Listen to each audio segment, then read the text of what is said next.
Hey guys, welcome back. This is section 1.3, exponential functions. Here's the topics we're going to be talking about as our learning goals. First, we're going to be determining domain and range, and then we're going to graph our exponential functions. We're going to solve some growth and decay problems. We're going to look at exponential regression. We're also going to look at some other applications of exponential functions. And lastly, we're going to examine a little bit about the number e that tends to creep up whenever we're talking about exponential functions. Okay, so let's get started. We're going to begin with simply a basic definition of an exponential function. Y is equal to a to the x. What makes it an exponential function, of course, is that our variable is the exponent. Next thing we're going to look at is determining domain and range. And the best way to do that is to graph it. So the function we're going to be looking at domain and range for is y is equal to 2 times 3 to the x minus 4. Okay, so if you do not have your Inspire handy, this is a good time to pause the video and go grab it. And while you do so, I am going to get my Inspire up on the screen here so you can follow along with me. Okay, so we need to graph. So from our home screen here, I'm going to select the graph. And the function was 2 times the 3 in parentheses to the x power. You can use your little up caret, which is right next to the x squared, to get yourself an exponent other than a squared. So that's where we're going to put the x value. I'm going to arrow over to get myself outside of those parentheses and subtract the 4, which is what our function was defined as. So I'm going to go ahead and enter that, and there you can see here's a nice graph of this function. And we're looking at domain and range. So let's first talk about domain, or x values. Well, it appears that this function is defined everywhere for all values of x. As we continue to trace along this way, you can see that even though our graph is getting pretty steep, if we were to zoom out, we could see that it would continue this trend and keep moving out towards all values of x. So our domain is going to be all real numbers. Our range, on the other hand, looks like it has a stopping point here. Up here you can pretty clearly see our range is going to run off to infinity in the positive direction. But when we come down here, we take this really sharp turn, and we have what appears to be a horizontal asymptote. It looks like our function is never going to dip beyond this point, which is, let's see, -1, -2, -3, -4, which right there in our function value, you can see -4. So that's a clue that probably -4 is going to be the stopping point of our range. We can just double check by tracing though. So we're going to hit menu, and number 5 is trace, and number 1 is graph trace, and that's going to pop up your little tracer. So we can use our arrow function keys to trace our graph, and you can see we're getting closer and closer and closer and closer to -4. And let's see, according to our graph here, -3.99. There you go. You can see that our technology here is telling us that our function sort of bottoms out at -4. So that's going to be part of our range. So let's go back in. Look at our domain and range. Our domain, we said, was all real numbers, or the interval from -infinity to infinity.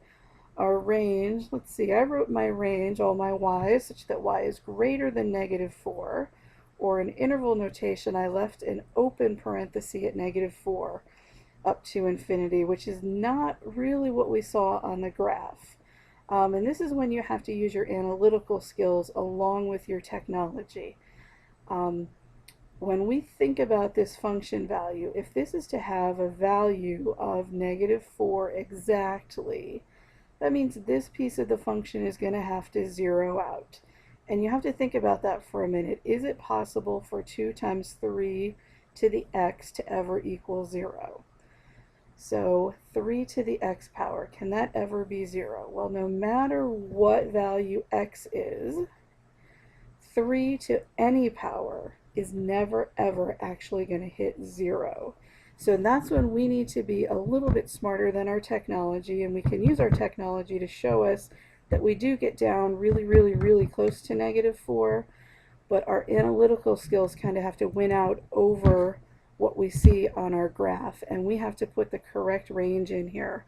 And the correct range does not include -4, simply because this portion of the function will never ever zero out. So our range goes from -4 to infinity, not including that -4. Okay, next thing, this is a quick review of exponents. And these are just our exponential rules. Number 1, multiplying powers with the same base. Of course, we simply add those exponents. Number 2, when we have a quotient of powers with the same base, we're going to subtract those exponents. Rule number 3 is that a power to a power is when we multiply our exponents.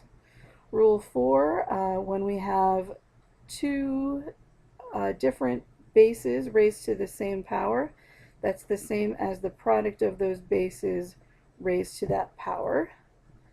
And number 5, the quotient raised to a power is the same as the numerator and the denominator individually raised to that power. Okay, next thing we're going to look at is finding zeros using our inspire. So we're going to grab our inspire again. I'm going to pop that guy up, and I'm going to get myself a clean graph. So I'm just going to X out of this one and grab a new one. And my function, oh, I forgot what that was. Okay, 5 minus 2.5 to the x. So that's what I'm going to graph. 5 minus 2.5 to the x power, and hit enter. And I'm looking for the zeros. I'm looking for where does this cross the x-axis. So again, what you can do is you can trace your graph. So selection 5 is trace, and number 1, and we're going to arrow around to see where it hits. And look at that. This the inspire will actually tell you, hey, this is where the 0 is. So the 0 of this function is 1.76 comma 0. Pretty easy. Okay, so let me just get all this back. And there we go. The 0 was at 1.76 comma 0. Okay, next definition is exponential growth or decay when our k value is greater than 0. So exponential growth looks like this. Y is equal to our k value times a to the x. And in order for it to be growth, it's important to notice and remember that that means the a value has to be greater than 1.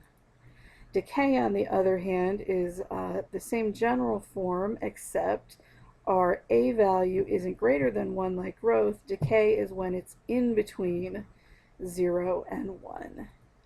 And this general formula for an exponential function, this y equals k times a to the x, you'll remember that k is our initial amount, our starting value.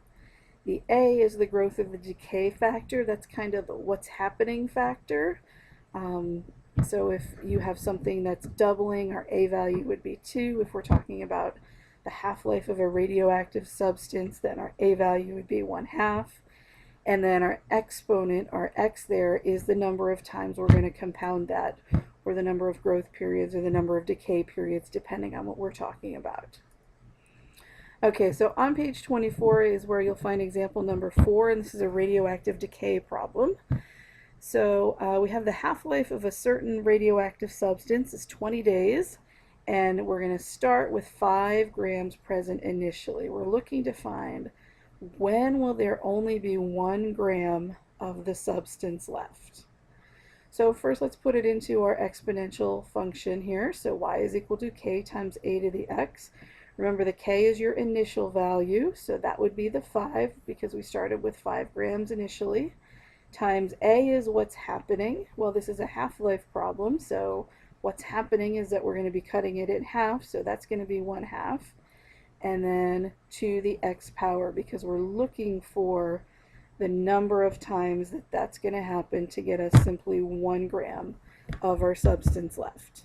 So we are going to graph that point, or graph this function, and see if we can find a point of intersection where our our function is going to have a value of 1. So here we go. Here's my inspire back.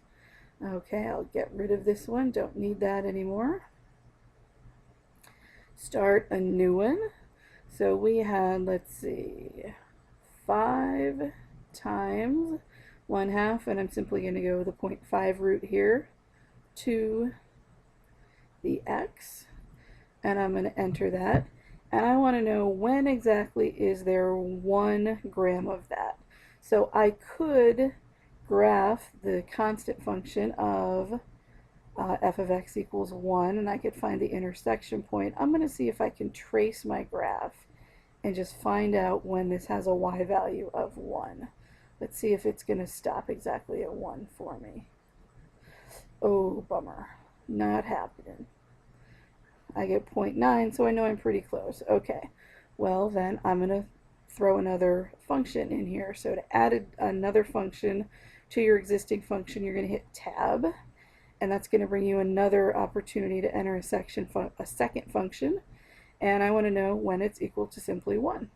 So f of x equals 1. There we go. There's our constant value of 1.